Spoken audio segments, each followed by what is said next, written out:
It's looking like we're getting just a little bit more justice for the wrongful police killing of George Floyd. And not only justice, but precedent for law enforcement all over the country to take their training and their jobs seriously. Three former Minneapolis officers, J. Alexander Kang, Thomas Lane, and Officer Tao, were just convicted basically of letting George Floyd die, allowing Derek Chauvin to sit on his neck, as we all saw with our own eyes, for nearly 10 minutes as he begged and pleaded for his life.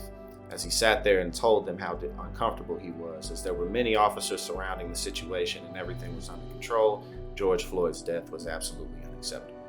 Prosecution's argument basically was that these three officers put their discomfort for questioning a colleague over the life and livelihood of George Floyd, which is exactly what we saw and exactly what happened.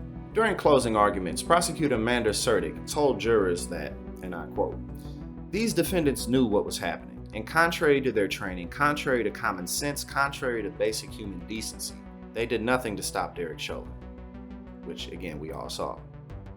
"Did nothing to help George Floyd. You know it because you've seen it." And again, it's really that clear. There's no argument to be had. And again, this precedent is very important because all over the country, we've all seen police departments play stupid. Not only police departments, but people in high places typically play stupid whenever the spotlight's on them for wrongdoing. If our tax dollars go to you to protect and serve, then that's what you're supposed to do.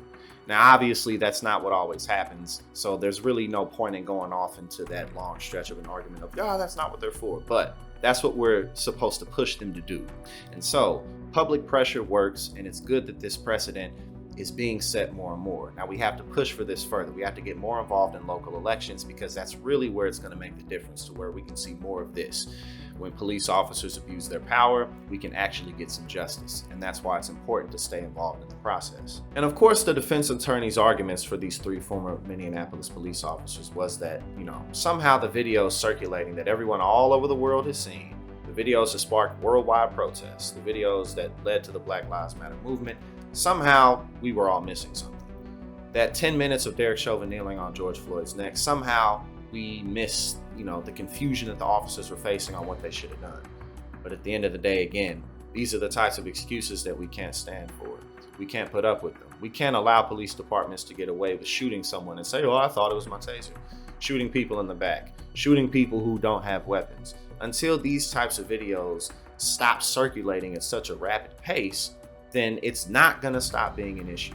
And until people who live in communities where these types of things don't happen, people live in communities where they have good relationships with police departments and police officers. Until they have empathy for people who live in communities where those relationships are rocky, then no real change is going to be made.